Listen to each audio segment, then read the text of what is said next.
All right, let's dive into some musculoskeletal medicine. Looks like we've got a ton of Q&A notes here. Hematology, coagulation, nerve injuries, the whole works. Yeah, it's a lot, but hey, that's what we're here for, right? Break it all down, make it stick. Exactly. So let's start with these hematology questions. You flagged on Willebrand disease and factor V Leiden, both coagulation related, but in totally different ways. What are the key takeaways here? Good place to start. With von Willebrand, it's all about von Willebrand factor, VWF for short. Okay, VWF. And it's got two big jobs. First, it helps platelets stick to the damaged blood vessel. Think of it like glue. Then second, it protects factor VIII, keeps it from breaking down too quickly. So less VWF, more bleeding problems. Exactly. Bleeding time goes up, and you might see that PTT elevated too, because factor VIII's unstable without VWF. Gotcha. So that's less clotting. What about factor V Leiden? That one seems to do the opposite. Yeah, factor V Leiden is all about too much clotting. Hypercoagulable state. And it's a specific genetic mutation we're talking about here. Single nucleotide change. Arginine to glutamine at position 506 in the factor V protein. Well, that's pretty specific. What does that little change actually do? Well, it makes factor V resistant to protein C, which is a problem because protein C is one of our natural anticoagulants. It keeps things in check. So it can't do its job. Right. And that means increased risk of venous thromboembolism, VTE. Those clots, particularly in the veins. DVT, PE, that kind of thing. You got it. Serious stuff. Definitely. Any easy ways to remember these two? Mnemonics or something? Oh, absolutely. For von Willebrand, think VWD equals VWF down, bleeding up. And for factor V Leiden, remember, factor V leads to clots. Simple. Perfect. Okay, let's move on to upper extremity nerve injuries. Looks like you've got a bunch marked up here. Yeah, those nerve injuries. High-yield stuff. Gotta know them. For sure. So first up, axillary nerve injury. What's the classic presentation? Think shoulder trauma, fractures, dislocations. See, the axillary nerve, it exits the brachial plexus and goes through this space, the quadrangular space, around the surgical neck of the humerus. So any injury there can hit the nerve. And what would we see in a patient with an axillary nerve injury? Weakness with shoulder abduction, that's the big one, because the axillary nerve takes care of the deltoid muscle, the one that lifts your arm away from your body. So trouble reaching overhead. Exactly. And you might see some sensory loss, too, over the lateral shoulder, the skin there. Okay, shoulder injury, weak abduction, numbness. Axillary nerve, got it. Now what about radial nerve injury? What comes to mind there? Saturday night palsy, classic. Loss of extension. Saturday night palsy, what's that all about? So picture this. Someone falls asleep, arm draped over the back of a chair, maybe after a long night, right?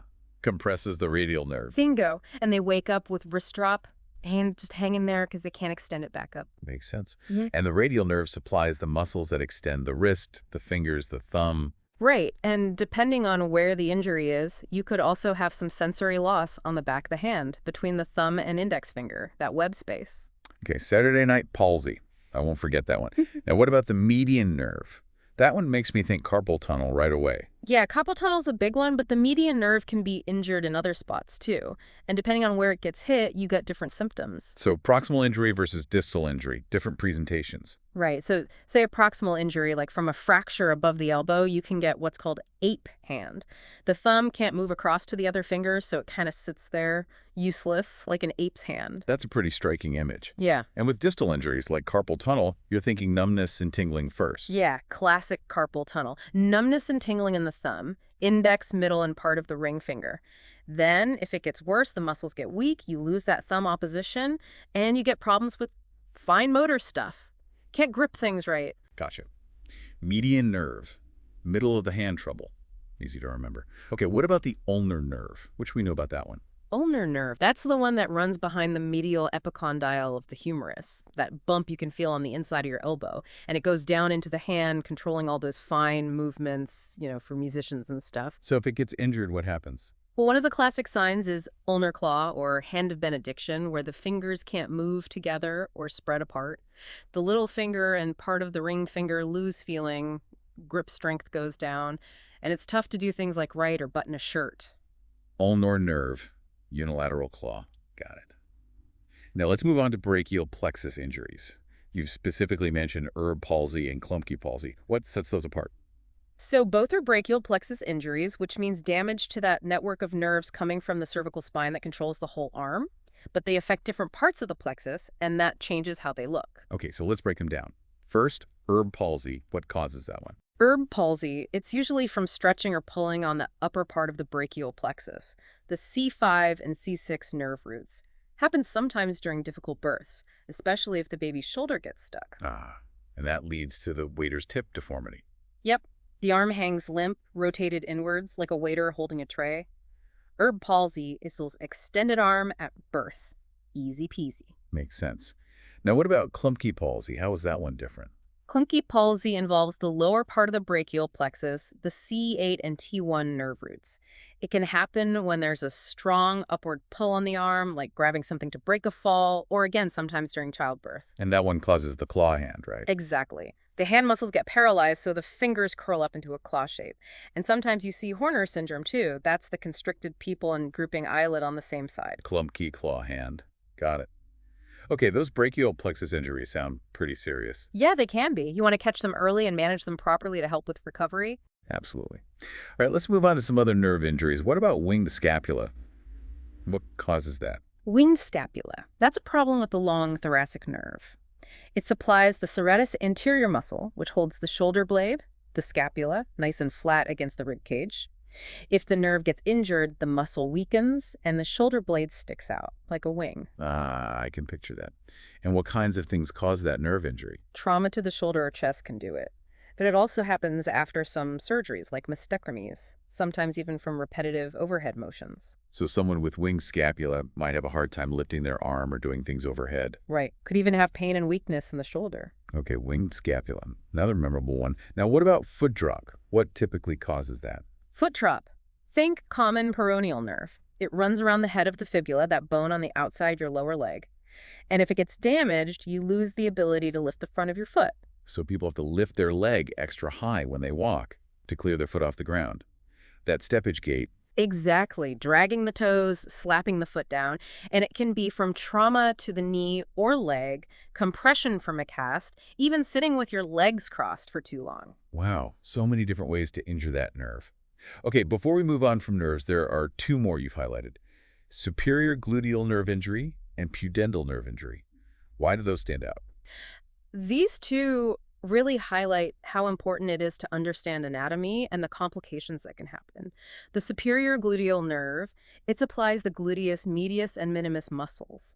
Those are key for moving the leg away from the body and keeping your pelvis stable when you walk. And this nerve can be injured during an intramuscular injection, right? If it's not given in the right spot. That's right, the needle can hit the nerve. Hmm. And then you see weakness when they try to move their leg out to the side. And a positive Trendelenburg sign, that's when the pelvis tilts down on the opposite side because those muscles can't support it. So superior gluteal, sinking hip. Got it. What about the pudendal nerve? The pudendal nerve provides sensation to the perineum and genitals. It also controls the muscles for urination and defecation. This one can be injured during childbirth, especially if labor is long or difficult, or from trauma to the pelvis. And what kinds of problems does that cause? Incontinence, sexual dysfunction, chronic pain really impacts quality of life. Pudendal pelvic numbness. Okay, we've covered a lot of nerve injuries. Let's switch gears to some orthopedic conditions. You flagged nursemaid's elbow and SCFE. What's important to know about these? These are the ones you see in specific age groups. Nursemaid's elbow is classic in young kids. It's actually radial head subluxation. That's when the radial head, the top of that bone in the forearm, slips out of the annular ligament at the elbow. And it usually happens when someone pulls or jerks on a kid's arm, right? Yeah, like when a kid's running and a parent grabs their arm to stop him from falling. And the kid just starts crying and holding their arm. Exactly. They hold it flexed and pronated, won't move it. But the good news is it's usually easy to fix. Just got to gently rotate the forearm and flex the elbow, and you'll feel it pop back in. Instant relief. Okay, what about SCFE? What does that stand for again? Slipped capital femoral epiphysis. This one's common in teens, especially those who are overweight. It's when the ball part of the hip joint slips off the neck of the femur at the growth plate. Ah, like a scoop of ice cream slipping off the cone. Perfect analogy. And you got to catch it early because if it gets bad, the blood supply to the bone can be cut off. That's a vascular necrosis, and it can cause serious problems. So if a teenager comes in with hip or knee pain, especially if they're carrying extra weight, we got to think SCFE. Absolutely. Early diagnosis is key. Okay, let's tackle some bone disorders now. Starting with achondroplasia. What's the underlying cause there? Achondroplasia. That's the most common type of dwarfism, and it's all because of a mutation in the FGFR3 gene. Okay, FGFR3. And what does that gene do? It provides the instructions for making a protein that's super important for bone development, fibroblast growth factor receptor 3. And in achondroplasia, this gene is overactive, and it messes up the way bones grow, especially the long bones in the arms and legs. So you get the short stature, the short limbs, the large head. Achondroplasia, abnormal cartilage growth. Remember that. Okay, now on to osteoporosis. A big one, especially as people age. Osteoporosis, that's the one where the bones get weak and brittle, right? Yep. Bone mass and density go down, and that makes them more likely to break. And the tricky thing is, it's silent. You might not know you have it until you actually fracture a bone. So what's going wrong in the bones themselves? It's all about an imbalance. Bone is always being remodeled. Osteoclasts break down old bone, osteoblasts build up new bone. But in osteoporosis, the osteoclasts are working overtime, and the osteoblasts can't keep up, so you lose bone faster than you make it. It makes sense. And a lot of things can contribute to that, right? Age, hormones, medications, lifestyle. Exactly. It's multifactorial, but the result is weakened bones. Now, what about osteopetrosis? That's a less common one, but important to know. Osteopetrosis. Yes. Stone bone. That sounds pretty intense. What's happening there? It's a group of rare genetic disorders that affect how dense the bones are. They get really hard and dense, but also brittle, so they break easily. So they're like chalk, look strong, but can snap with the slightest pressure. Good analogy. And it's because the osteoclasts aren't working right. They can't break down old bones, so the bone just keeps building up. Osteopetrosis equals overgrown, overdense bones. Gotcha. So that overgrowth can cause a lot of problems, deformities, fractures, even anemia, because the bone marrow gets crowded out. Exactly. It's a serious condition. Now, on to Paget disease of Down. Another one with a tricky name. Paget disease, what's the deal with that one? It's a chronic bone disorder where the normal bone remodeling process goes haywire. You get excessive breakdown and then rapid buildup, but the new bone is weak and disorganized. Paget. Patchy bone patterns. Think of it like that. So the bones become enlarged and misshapen, and they're prone to fractures. Exactly. And it can affect any bone, but it's most common in the skull, spine, pelvis, and long bones of the legs. Patchy bone patterns. Okay. I'll remember that. All right, last but not least, let's talk about osteoarthritis and rheumatoid arthritis. Two very common joint disorders, but with very different causes. Definitely. Osteoarthritis, it's the wear and tear arthritis. It's all about the cartilage breaking down over time. That smooth protective cushion between the bones wears away, and then the bones start rubbing together. Ouch, that sounds painful. It is. And it causes pain, stiffness, inflammation, limited movement. And it usually affects those weight-bearing joints, the hips and knees, that get the most stress over time. Osteoarthritis equals old joint overuse. Simple enough. Now, what about rheumatoid arthritis? Rheumatoid arthritis is a whole different ballgame. It's an autoimmune disease. That means the body's immune system attacks its own tissues, in this case, the lining of the joints.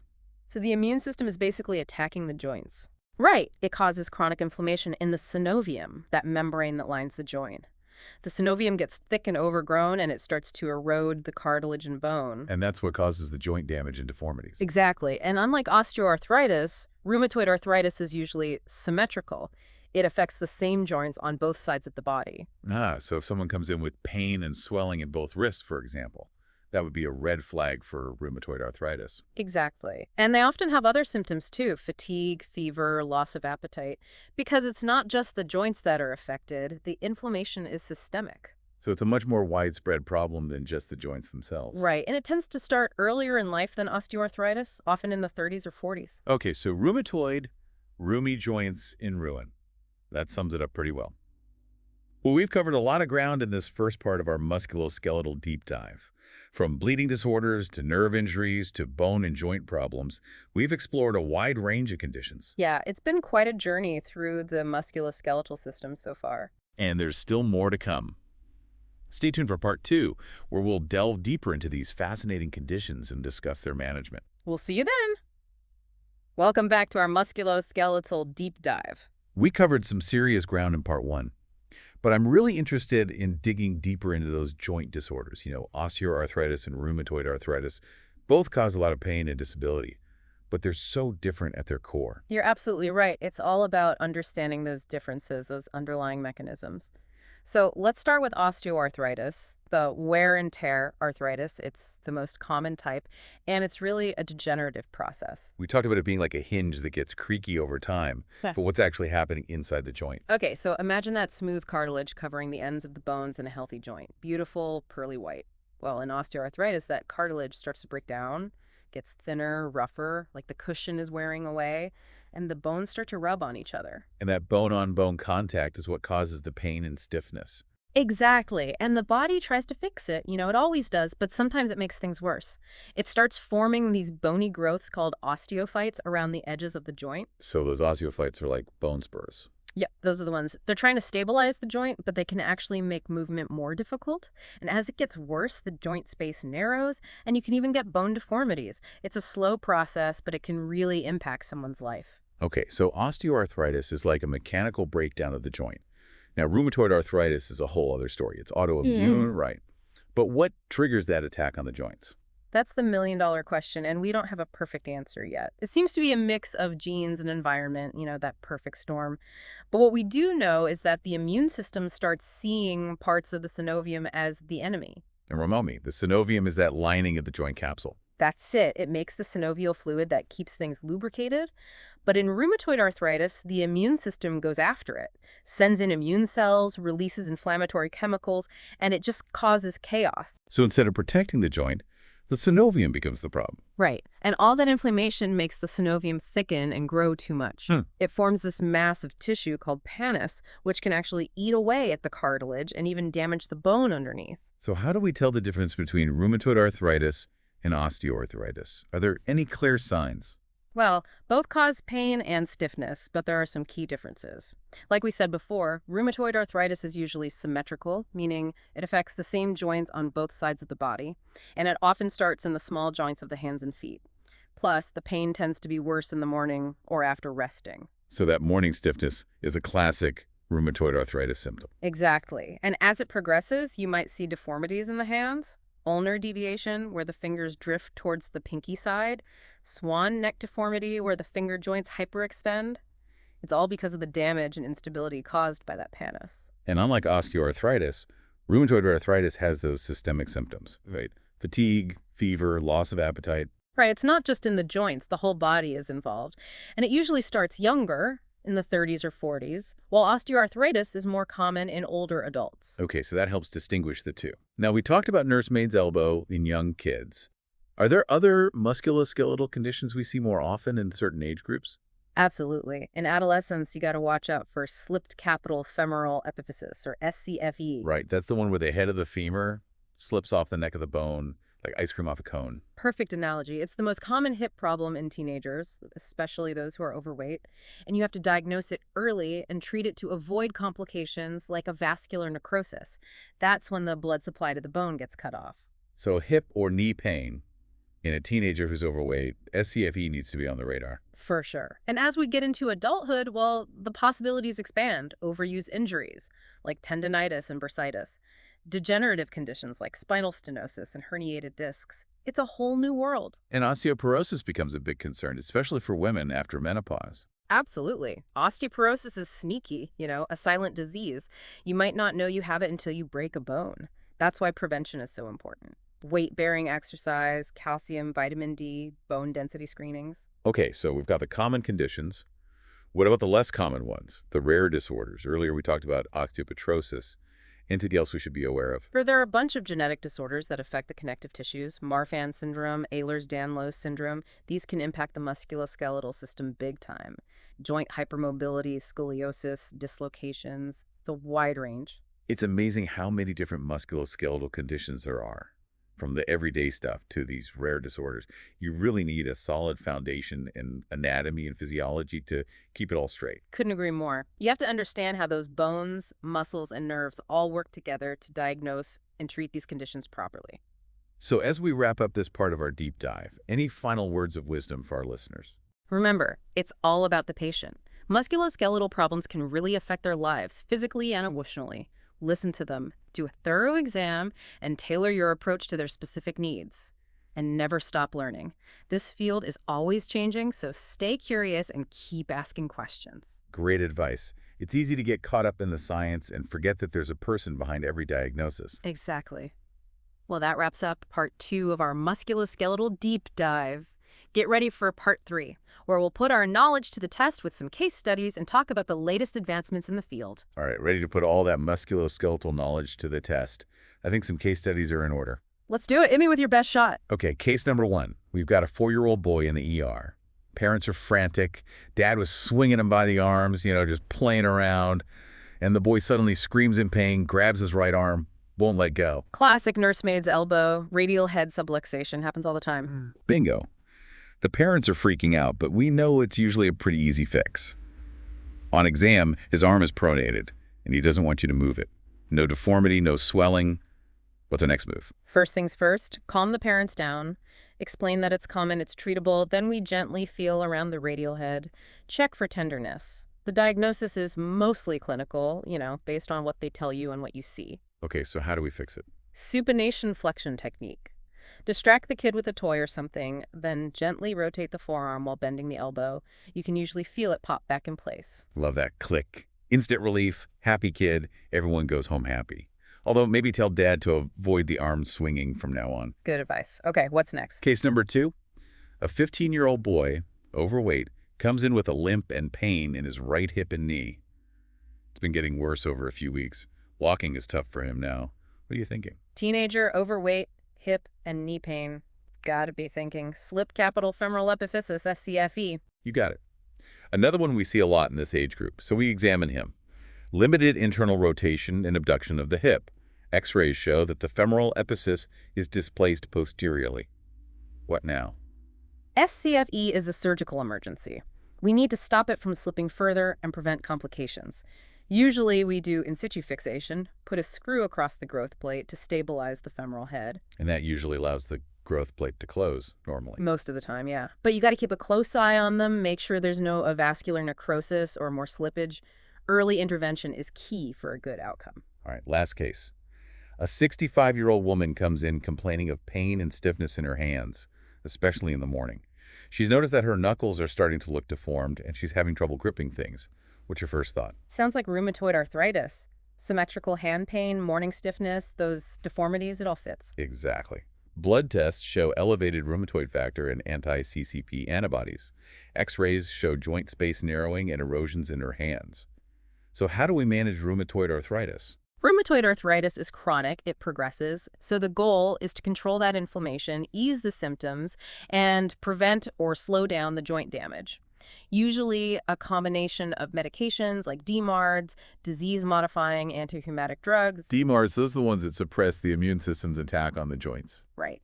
Often we start with methotrexate, a conventional DMARD. If that's not enough, we might go to biologic DMARDs, the ones that target specific inflammatory molecules. And of course, physical therapy, occupational therapy, those are important too for maintaining joint function and quality of life. So it's a team effort. Medications, therapy, working together to manage the disease and help the patient function as best they can. Exactly. And the earlier we intervene, the better the outcome.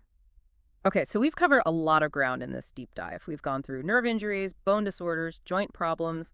We've seen how these conditions present in different age groups, and we've talked about some of the key management strategies. It's been a whirlwind tour of musculoskeletal medicine, but I think we've highlighted some really important clinical pearls. Absolutely. The key is to keep learning, keep those brains engaged, and never stop asking questions. Well said. And to all our listeners out there, thanks for joining us on this deep dive into the world of musculoskeletal medicine. Until next time.